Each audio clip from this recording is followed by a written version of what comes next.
शांति। 2/8/2022 की मुरली है। ज्ञान के सागर, आनंद के सागर। शिव परमात्मा कहते, मीठे बच्चे, पढ़ाई का सिमरन करते रहो तो कभी भी किसी बात में मूंझेंगे नहीं। सदा नशा रहे कि हमें पढ़ाने वाला स्वयं भगवान है। बाबा निराकार स्वयं हमको पढ़ाते हैं ना। प्रश्न है, इन ज्ञान रत्नों का अविनाशी नशा किन बच्चों को रह सकता है? उत्तर है, जो गरीब बच्चे हैं। गरीब बच्चे ही बाप द्वारा पद्मापति बनते हैं। वो माला में पिरो सकते हैं। साहूकार को तो अपने अविनाशी धन का नशा रहता है। बाबा को इस समय करोड़पति बच्चे नहीं चाहिए। गरीब बच्चों की पाई पाई से ही स्वर्ग की स्थापना होती है, क्योंकि गरीबों को ही साहूकार बनना है। गीत है इस पाप की दुनिया से। ओम शांति। मीठे मीठे बाप दादा के बच्चे जानते हैं कि हम अभी ऐसी जगह चल रहे हैं जहां दुख का नाम निशान नहीं, जिसका नाम ही है सुखधाम। हम उस सुखधाम व स्वर्ग के मालिक थे। सुखधाम में तो स्वर्ग ही था, देवी देवताओं का राज्य था। अभी तुम ब्राह्मण बने हो तो तुम हो ब्रह्मा मुखवंशावली। तुम लिखते भी हो शिव बाबा केयर ऑफ ब्रह्म कुमारीज। यह भी तुम जानते हो बराबर हमारी चढ़ती कला है। चढ़ती कला और उतरती कला को भी तुम बच्चे अच्छी रीति समझते हो। चढ़ती कला संगम युग पर, भक्ति मार्ग में उतरती कला। तुम यह भी समझते हो भारत जब चढ़ती कला में था तब उन्हों का देवी देवताओं का राज्य था। अभी उतरती कला है, इसीलिए उन्हें देवी देवता कह नहीं सकते। अभी वो खुद को मनुष्य समझते हैं। मंदिरों में जाकर देवी देवताओं के आगे देखो कितना माथा टेकते हैं। बाबा कहते हैं ये सब होना ही है। भक्ति कला में उतरती कला होती है। अब फिर मिलन मनाना है। अब तुम श्रीमत पर चलकर वर्षा पा रहे हो। भक्ति मार्ग में किसी न किसी को याद तो करते ही रहते हैं ना। चित्र भी सबके मौजूद है, पूजे भी जाते हैं। यह भी राज बाप ने समझाया है। इन बातों को कोटों में कोई अच्छी रीति समझेंगे और निश्चय करेंगे। फिर कोई संशय उठाते हैं। कोई को संशय न आए, इसीलिए पहले संबंध की बात समझानी है। गीता में भी है, अर्जुन को भगवान ने बैठ समझाया। अब घोड़े गाड़ी पे थोड़ी समझाएंगे। और घोड़े गाड़ी पे कभी राजयोग सिखाया जाता है क्या? नहीं। बाबा आते हैं ब्रह्मा के तन में और ये रथ में आकर बाबा हमको समझाते हैं और दिखाते भी है। विष्णु की नाभि से ब्रह्मा निकला, ब्रह्मा की नाभि से विष्णु, और ब्रह्मा के हाथ में शास्त्र दिखाए हैं। सूक्ष्म वतन में तो हो न सके, तो यहाँ की सार समझाएंगे ना। तो ऐसे ऐसे चित्रों पर तुम भी समझा सकते हो। तुम बच्चे जानते हो निश्चय बुद्धि ही विजयंती है। बाप में निश्चय रखेंगे तो जरूर बादशाही मिलेगी। निश्चय बुद्धि विजयंती। बाप में निश्चय रखेंगे तो जरूर बादशाही मिलेगी। Underline, double underline. बाप बैठ समझाते हैं, स्वर्ग की स्थापना करने वाला, पतितों को पावन बनाने वाला मैं हूं ना। शिव को कभी गोरा सावरा नहीं कहेंगे, कृष्ण को श्याम सुंदर कहते हैं। यह भी बच्चे जानते हैं। शिव तो चक्र में आता नहीं, उनको और गोरा और सहारा दिखाया है। बाप समझाते हैं, तुम बच्चों की अब चढ़ती कला है। सावरे से गोरे बन रहे हो। भारत गोरा था ना, अब काला क्यों बन गया? काम चिता पर बैठने से। यह भी गायन है। सागर के बच्चे को काम ने जलाया, बस भस्म कर दिया। अब बाप तुम बच्चों को ज्ञान चिता पर बिठाते हैं। तुम्हारे ऊपर ज्ञान की वर्षा हो रही है। समझते हैं एक ही सत्य का संग है। शिव बाबा का संग मतलब सत्य का संग। बाबा कहते तुम यहाँ ज्ञान सागर के पास आते हो रिफ्रेश होने के लिए। वहाँ ज्ञान गंगाओं द्वारा सुनते हो। सेंटर पर दीदियों द्वारा सुनते हैं और फिर बाबा के सामने जाकर सुनते हैं। कहते हैं उसमें ज्ञान स्नान करने से परिजादे बन जाते हैं। अमरनाथ में एक तालाब है, तो उससे बाबा कहते हैं उसको मानसरोवर कहते हैं। उसमें नहाने से परिजादे बनते हैं। वास्तव में यह है ज्ञान सरोवर, ज्ञान मानसरोवर, ज्ञान सागर। बाप बैठ ज्ञान स्नान कराते हैं, जिससे तुम बहिष्ठ की परिया बन जाते हो। परिया नाम सुन ऐसे पंख वाले मनुष्य बना दिए हैं। वास्तव में पंख आदि की कोई बात नहीं। आत्मा के उड़ने के पंख अब टूट गए हैं। शास्त्रों में तो बैठ क्या क्या लिख दिया है। यह भी अभी बहुत शास्त्र पढ़ा हुआ है। ब्रह्मा बाबा इसको भी बाप कहते, तुम अपने जन्मों को नहीं जानते थे, मैं तुम्हारे बहुत जन्म के अंत के जन्म में प्रवेश करता हूँ। कृष्ण तो है ही सतयुग का पहला प्रिंस।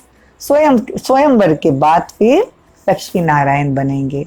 तो जो नारायण था वो बहुत जन्मों के अंत में अब साधारण बना है।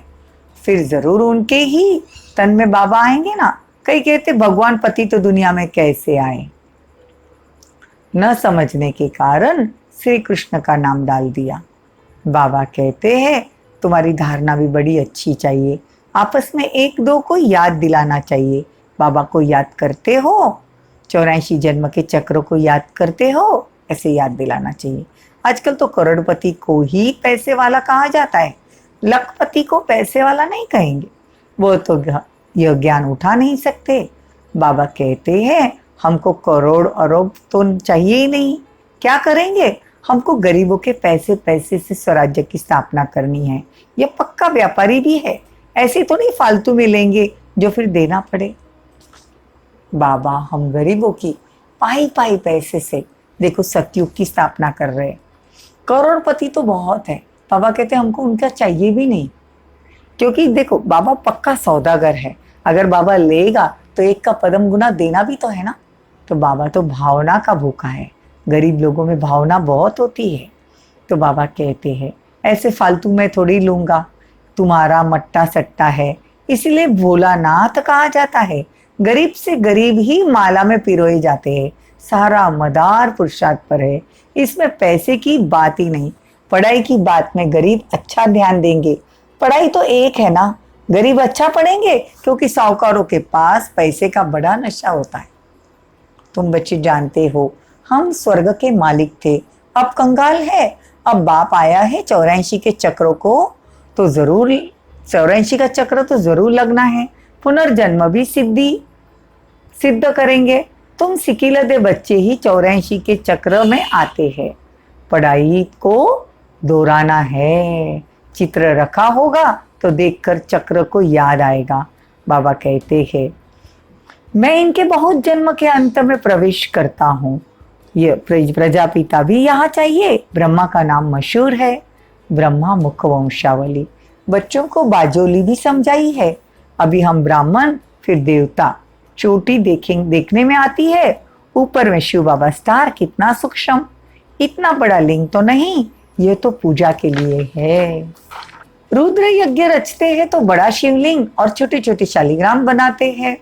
बाबा कहते हैं कि तुम्हारी देखो पहले 16 कला थी, फिर 14 कलाएं, कम होते होते अभी कोई कला नहीं। ये तो बाप बैठ समझाते हैं। बाप कोई और तकलीफ तो नहीं देते ना। नोट करते जाओ, पतियों के पति को कितना टाइम याद किया। अव्यभिचारी सगाई चाहिए ना, मित्र संबंधी आदि सब भूल जाए। एक बाप से प्रीत रखनी है। इस विषय सागर से क्षीर सागर में जाना है। आत्माओं की बैठक तो ब्रह्म तत्व में है। क्षीर सागर में विष्णु को दिखाते हैं। विष्णु और ब्रह्मा द्वारा तुमको समझाते हैं, फिर तुम विष्णुपुरी क्षीर सागर में चले जाते हो। अब बाप कहते माँ में कम याद करो और कोई तकलीफ नहीं देते, सिर्फ कहते हे आत्माए मुझे याद करो। मैंने तुमको पाठ बजाने भेजा, तुमको याद दिलाएंगे। अशरीरी आए थे, पहले तो देवता बन स्वर्ग में आएंगे। भगवान जब सबका बाप सबको स्वर्ग में ले जाना चाहता है ना, परंतु सब धर्म वाले तो नहीं आएंगे।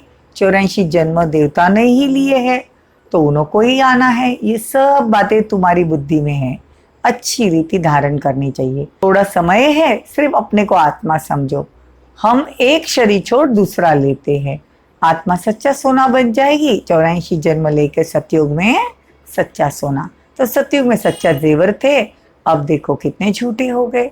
अब फिर तुम ज्ञान चिता पर बैठते हो, गोरा बनते हो, श्वासोच्छ्वास बाप को याद करे तो वो अवस्था अंत में हो जाए। अच्छा अच्छा। मीठे मीठे सिकिलते बच्चों प्रति माता पिता बाप दादा का याद प्यार और गुड मॉर्निंग। रूहानी बाप की रूहानी बच्चों को नमस्ते। हम रूहानी बच्चों की रूहानी माता पिता बाप दादा को याद प्यार गुड मॉर्निंग नमस्ते थैंक यू बहुत बहुत शुक्रिया। धारणा के लिए मुख्य सार। क्षीर सागर में जाने के लिए एक बाप से सच्ची प्रीत रखनी है, एक ही अव्यभिचारी याद में रहना है और सबको एक बाप की याद दिलानी है। विनाशी धन का नशा नहीं रखना, ज्ञान धन के नशे में स्थायी रहना, पढ़ाई से उच्च पद पाना। वरदान बाप की मदद द्वारा उमंग उत्साह और अथकपन का अनुभव करने वाले कर्मयोगी भव। कर्मयोगी बच्चों को कर्म में बाप का साथ होने के कारण एक्स्ट्रा मदद मिलती है। कोई भी काम भल कितना भी मुश्किल हो, लेकिन बाप की मदद उमंग उत्साह हिम्मत और अथकपन की शक्ति देने वाली है। जिस कार्य में उमंग उत्साह होता है वो सफल अवश्य होता है। बाप अपने हाथ से काम नहीं करते, लेकिन मदद देने का काम जरूर करते हैं। तो आप और बाप ऐसे कर्मयोगी स्थिति है तो कभी भी थकावट फील नहीं होगी। स्लोगन मेरे में ही आकर्षण होती है, इसीलिए मेरे को तेरे में परिवर्तन कर दो। ओम शांति।